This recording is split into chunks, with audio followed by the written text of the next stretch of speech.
A1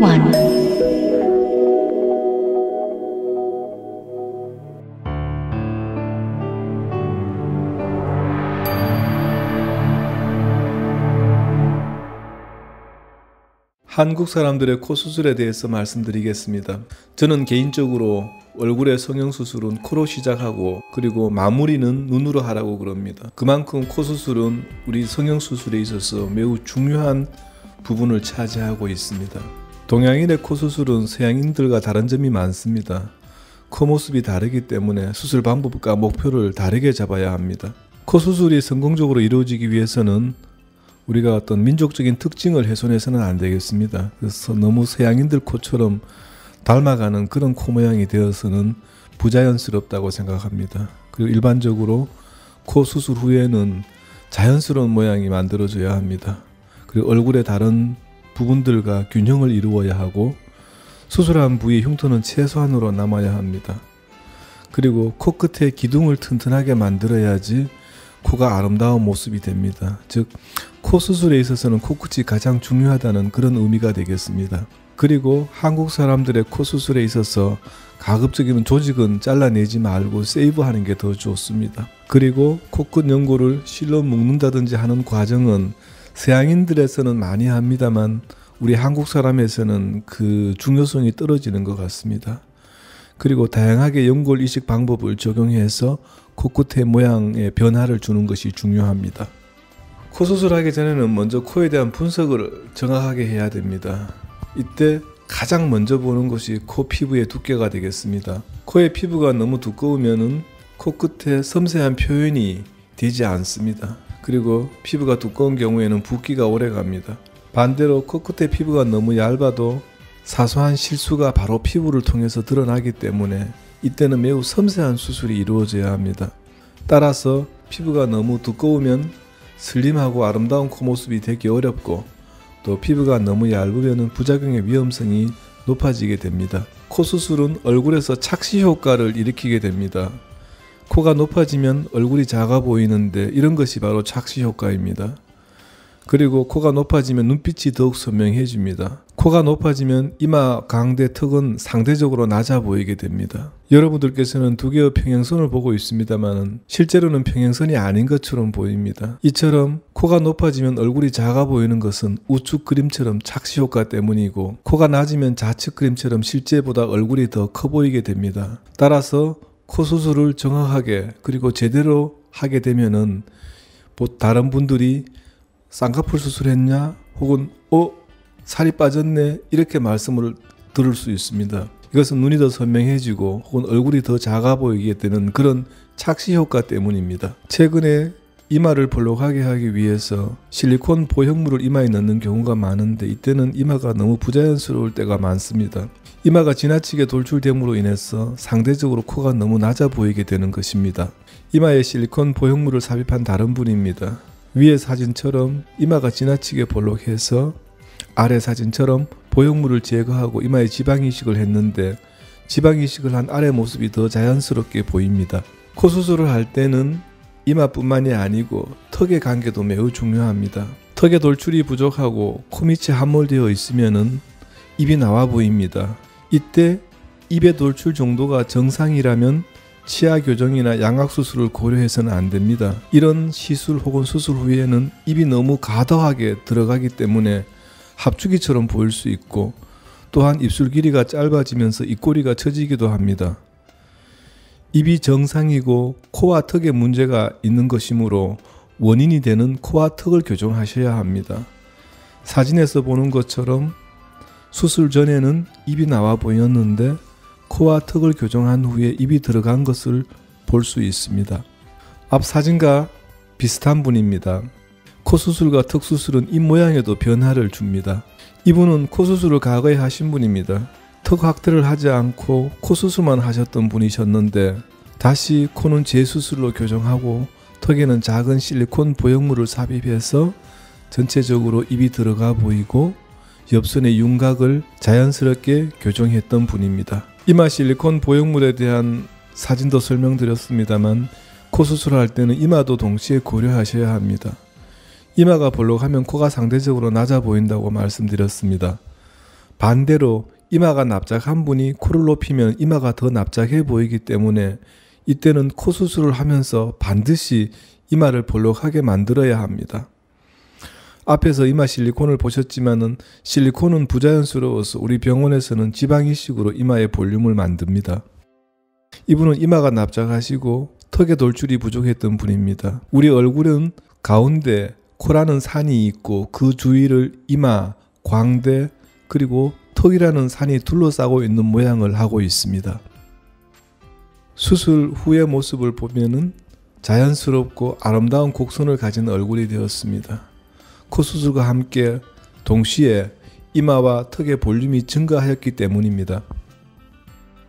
얼굴과 코에 대한 상담과 그리고 분석이 끝나게 되면은 컴퓨터를 활용해서 수술 후 변하는 모습을 미리 예측할 수 있습니다. 환자분께 변하는 모습을 설명드리는 것은 수술 전에 매우 중요한 과정이 되겠습니다. 수술 전의 모습을 보시면은 이분은 매부리 코를 하고 계시고 코끝에 돌출이 부족하면서 코끝이 위로 너무 들려 있습니다. 그리고 동시에 이마의 돌출도 부족하고 턱의 돌출도 부족합니다. 오른쪽처럼 가상 시술을 해서 매부리 혹은 제거하고 코끝은 앞으로 돌출시키면서 약간 아래쪽으로 내려주고 그리고 지방 이식을 이용해서 이마와 턱의 볼륨을 증가시키는 것이 좋겠다고 이렇게 설명을 드리게 되는 것입니다. 지금 설명드린 것처럼 얼굴과 코에 대한 정확한 분석이 끝나고 나면은 코속 검사를 하게 됩니다. 혹시 코막힘이나 코에 어떤 질환을 가지고 있는지 미리 알고 있어야 합니다. 이런 증상이 있다면 코 수술과 동시에 교정하게 됩니다. 코 수술 전에는 코속 검사가 필요합니다.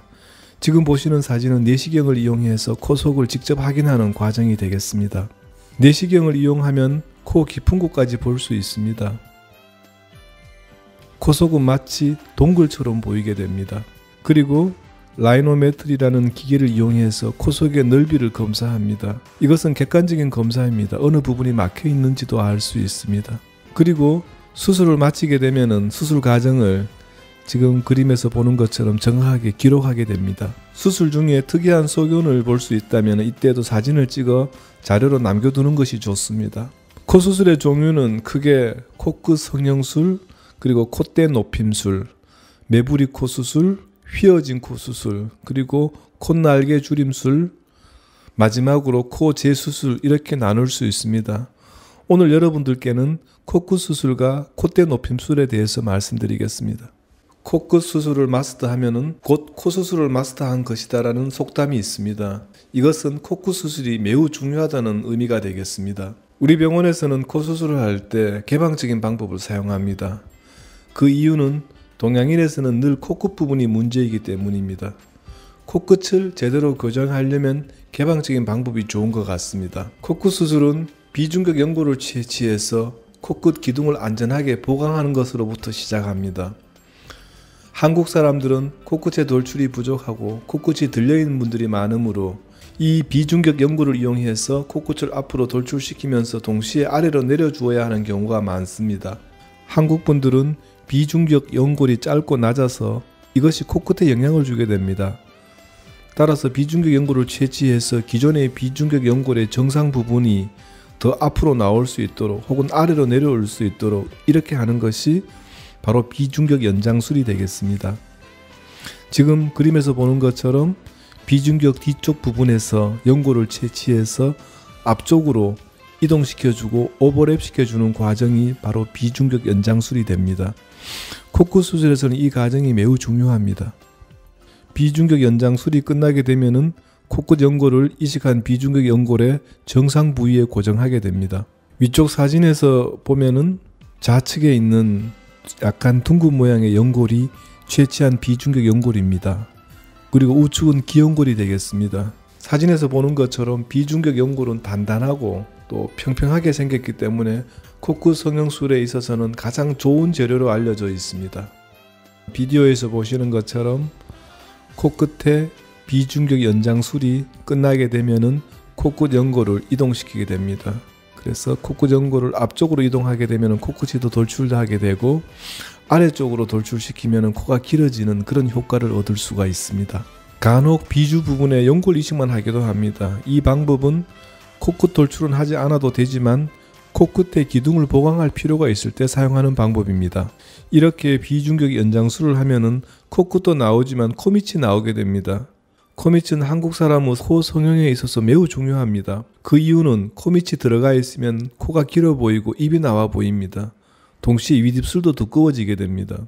서양인 코와 동양인 코의 차이점 중에 어쩌면 가장 큰 차이가 이 부분이 될 수도 있습니다. 코 수술 후에는 남녀노소를 막론하고 코밑 부분이 적당하게 나와 있어야 합니다. 가장 이상적이라면 수직으로 내려오는 것이 가장 좋겠습니다. 좌측 수술 전 모습을 보면은 코끝이 약간 아래로 쳐져 있고 코끝에 돌출이 부족합니다. 그리고 코밑이 약간 함몰되어 있습니다. 우측 수술 후 사진을 보면은 이 부분들이 잘 교정되어 있는 것을 확인할 수 있습니다. 간혹 어떤 병원에서는 실리콘으로 만든 비주 지주물을 사용하기도 합니다. 사진에서 보면은 비주가 두꺼워져 있고 코의 기저부가 너무 아래로 쳐져 있는 것을 볼 수가 있습니다. 이런 종류의 수술을 어떤 병원에서는 고양이 수술이라고 부르기도 하는데 이런 수술은 좀 하지 않는 게 좋습니다. 그 이유는 코끝이나 비주에 이물질이 들어가게 되면은 나중에 부작용의 위험성이 매우 높아지기 때문입니다. 앞에 설명드린 것처럼 비중격 연장술이나 혹은 연골 이식 수술이 끝나게 되면은 연골을 모아주거나 봉합해주는 여러가지 방법을 하게 됩니다. 앞에 설명드린 것처럼 서양인에 비해서는 동양인에서 이 연골을 모아주는 과정은 상대적으로 중요성이 떨어집니다. 이런 과정에도 불구하고 코끝 돌출이 부족하거나 코가 짧다면은 경우에 따라서는 코끝에 연골 이식을 하기도 합니다. 또 어떤 병원에서는 진주 수술이라고 해서 코끝에 실리콘 볼을 이식하기도 합니다. 이런 경우도 마찬가지로 효과가 거의 없을 뿐만 아니라 코끝에 들어가 있는 실리콘으로 인해서 부작용의 위험성이 매우 높아지게 됩니다. 그럼 이런 과정으로 수술을 한 후에 코끝의 모양이 어떻게 변하는지를 보여드리겠습니다. 코 수술을 원하는 분들 중에 가장 많은 경우가 사진에서처럼 콧대가 낮고 코끝이 위로 들려 있는 경우입니다. 왼쪽 사진을 보시면 코끝은 앞으로 돌출이 부족하고 위로 들려 있습니다. 이런 경우에는 비중격 연장술, 앞에서 말씀드린 것처럼 이런 방법을 이용해서 코끝을 전방으로 돌출시키고 아래로 내려서 코끝의 길이를 길게 해주는 이런 과정이 필요하겠습니다. 이분은 콧대는 문제가 없지만 코끝의 돌출이 부족해서 코끝 수술만 받은 분입니다. 코끝이 앞으로 나옴으로 인해서 코의 전반적으로 모습이 향상되게 됩니다. 앞에서 본 모습입니다. 앞에서 보면은 2차원적으로 보이기 때문에 별로 차이가 없어 보일 수 있습니다. 이처럼 코 수술 후에는 정면 모습보다는 옆모습을 봐야 코 수술의 결과를 제대로 알 수 있습니다. 아래서 콧구멍을 중심으로 보면은 코끝이 돌출되면서 코 모습이 어떻게 변했는지 알 수 있습니다. 코가 앞으로 돌출되면서 비주의 길이도 길어지고 콧구멍 모양에도 변화가 생기게 됩니다. 이분도 코끝이 뭉툭하고 코끝에 돌출이 부족하신 분입니다. 수술 후에는 코끝이 날렵해 보이고 앞으로 돌출된 것을 보실 수 있습니다. 앞서 설명드린 비중격 연장술은 코끝을 길게만 하는 데 도움이 되는 것은 아닙니다. 사진처럼 긴 코를 가진 분에서 코끝을 위로 올려주는데도 비중격 연장 이식술이 도움이 됩니다. 남자분입니다. 코가 너무 길어서 비중격 연장 이식술 후에 코끝을 위로 올려주었습니다. 사진처럼 비주가 심하게 아래로 쳐져 있는 경우에도 비중격 연장술로 교정할 수 있습니다. 반대로 비주가 너무 위쪽으로 달려 올라가 있어도 이 방법으로 비주를 아래로 내려줄 수 있습니다. 지금처럼 비주가 너무 내려와 있어서 콧구멍이 심하게 보입니다. 그래서 비중격 연장술을 이용해서 코끝을 돌출시키고 비주를 위로 올려주었습니다. 옆모습에서 보면 코끝의 모양 변화와 콧구멍의 변화를 볼 수 있습니다. 이처럼 비주가 너무 내려와 있는 경우에도 비중격 연장술로 도움을 받을 수 있고, 그 다음에 비주가 너무 위로 올라가 있는 경우에도 비주를 아래로 내리는 데는 비중격 연장술을 활용해서 교정할 수 있습니다. 비중격 연장술을 하게 되면은 붉은 원으로 표시해둔 이 비주를 아래로 내릴 수 있습니다.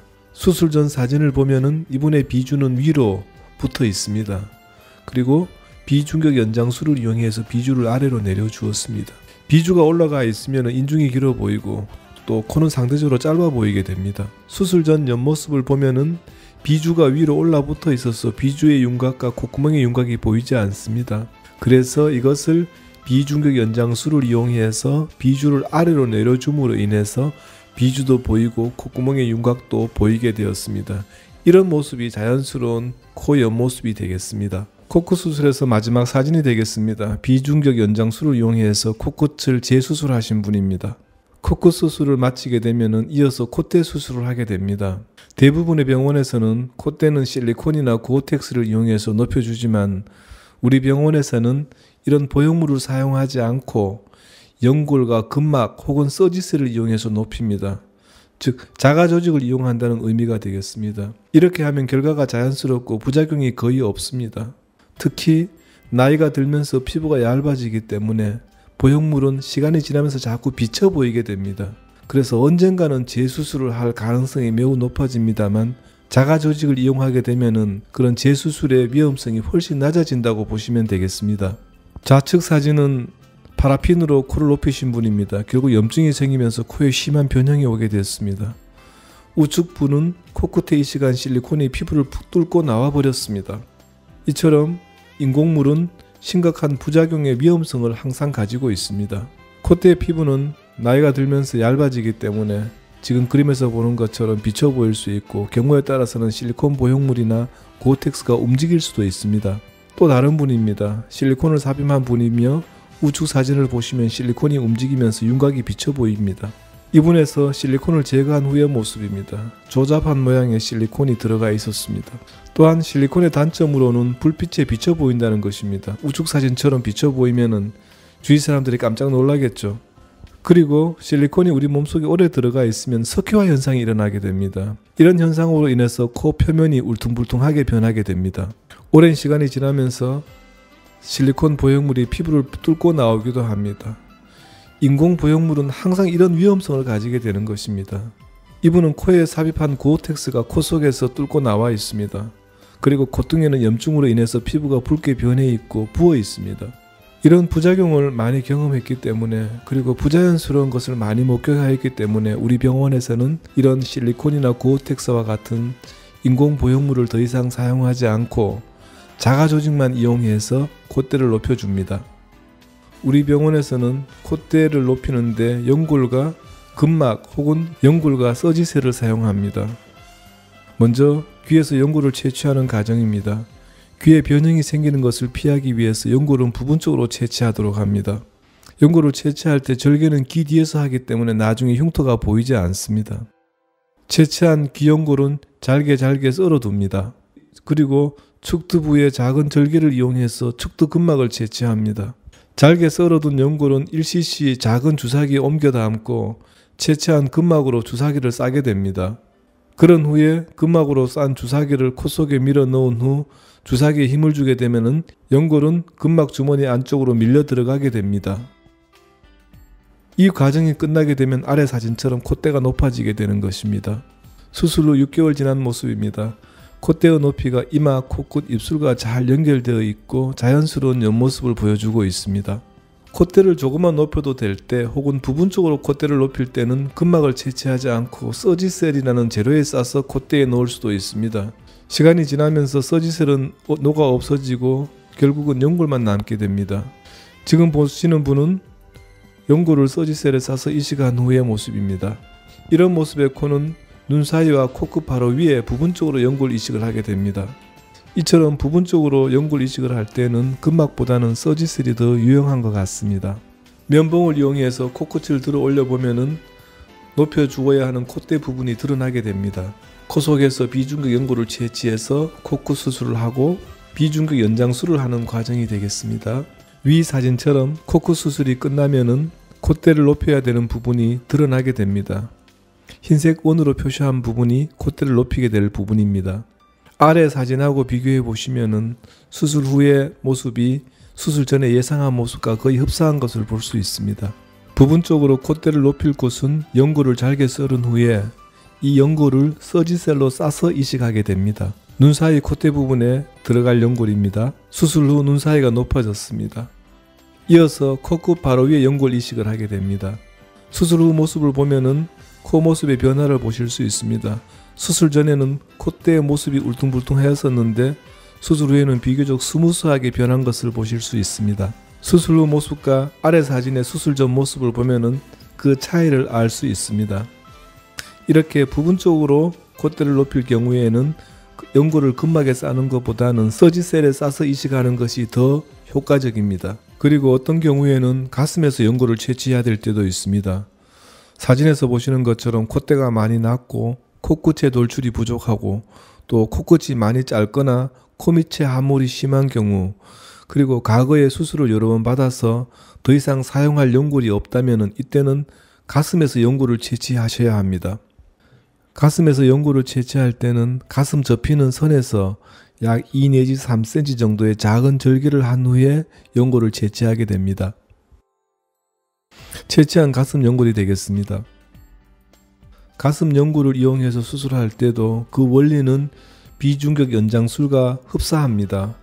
가슴 연골을 조각하여서 코끝의 기둥을 만들어주고 코 길이를 조절하면서 동시에 코끝에 안정성을 주기 위해서는 양옆으로 날개처럼 가슴 연골을 얇게 조각해서 이식하게 됩니다. 나머지 방법은 기연골 과정과 동일합니다. 연골을 잘게 썰어 작은 주사기에 옮겨 담고 척두 부분에서 채취한 근막으로 주사기를 싼 후에 콧대를 세우기 위해서는 코 속으로 근막과 연골을 이식하여 줍니다. 수술 전에는 콧대가 전반적으로 낮고 코끝에 돌출이 부족하고 특히 코밑 함몰이 심했습니다만 수술 후에는 전체적으로 달라진 모습을 볼 수 있습니다. 콧대가 낮은 분에서 어떤 분은 코 수술을 못하는 경우가 있습니다. 눈썹이 처져 있는 경우가 바로 이런 경우입니다. 눈썹이 처져 있는 분에서는 코 수술을 절대로 하시면 안 됩니다. 눈썹이 처진 분에서 콧대를 높이게 되면은 코가 눈썹 사이인 미간에서부터 시작하게 됩니다. 이런 경우에는 코 수술 후에 인상이 아주 강하게 변합니다. 특히 여성분 같은 경우에는 남성적인 코를 갖게 되십니다. 콧대의 가장 낮은 부위인 코 시작점입니다. 그리고 이 부분은 미간입니다. 이 두 점 사이의 거리가 가까우면 눈썹이 처졌다고 의심하시면 되겠습니다. 따라서 이때는 코 수술을 하면 안 된다는 것을 꼭 기억하셔야 합니다. 그럼 이런 분에서는 어떻게 코 수술을 할 수 있겠습니까? 이런 경우에 이제 해결 방법은 이마 눈썹 거상술입니다. 이마 눈썹 거상술로 해서 눈썹의 위치를 위로 올려준다면 코 수술이 가능하게 됩니다. 눈썹이 처져 있으면 눈 수술도 해서는 안 됩니다. 코 수술처럼 이미지가 강해지기 때문입니다. 이마 눈썹 거상을 하면서 코 수술과 콧대를 높여준 경우입니다.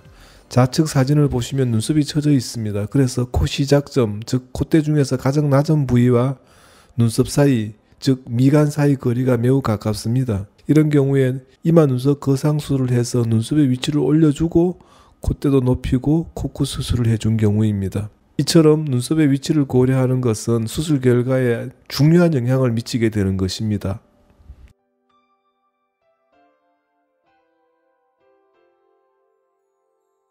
이렇게 수술하신 분들의 콧대의 변화를 살펴보겠습니다. 코끝 성형술로 코끝이 돌출되도록 하였고, 그리고 눈 사이만 콧대를 높인 경우입니다. 그리고 동시에 이마에 지방이식도 하였습니다. 옆선에 변화를 보실 수 있습니다. 코가 전반적으로 짧고 콧대가 낮은 분입니다. 수술 후에는 코가 길어지고 콧대가 높아졌습니다. 정면에서 본 모습입니다. 한국인에서 쉽게 볼 수 있는 코 모습입니다. 콧대가 낮고 코끝에 전방 돌출이 부족하고 코끝이 위로 들려있기 때문에 코가 짧아 보입니다. 수술 후 변한 모습을 볼 수 있습니다. 지금까지 얼굴에서 코 수술의 중요성, 그리고 코에 대한 정확한 분석, 검사, 코끝 성형술, 콧대 높임술에 대해서 말씀드렸습니다. 이런 수술이 끝나고 난 후에는 회복하는 과정도 중요합니다. 수술하고 나면 바로 콧등과 코끝에 반창고를 붙이게 됩니다. 집에 돌아가신 후에 상처 부위는 소독약으로 치료하고 연고를 발라주시게 됩니다. 일반적으로 실밥은 5일에서 7일 후에 제거합니다. 그리고 수술 후 3주 정도는 코를 만지거나 안경을 착용해서는 안 됩니다. 그리고 완전한 수술 결과는 3개월 내지 6개월 후에 나옵니다. 그래서 그 결과에 대해서 너무 조급하게 생각하지 않는 것이 좋습니다. 하지만 일반적으로 사회활동은 수술하고 난 후에 일주일 정도면 가능한 경우가 대부분입니다. 감사합니다.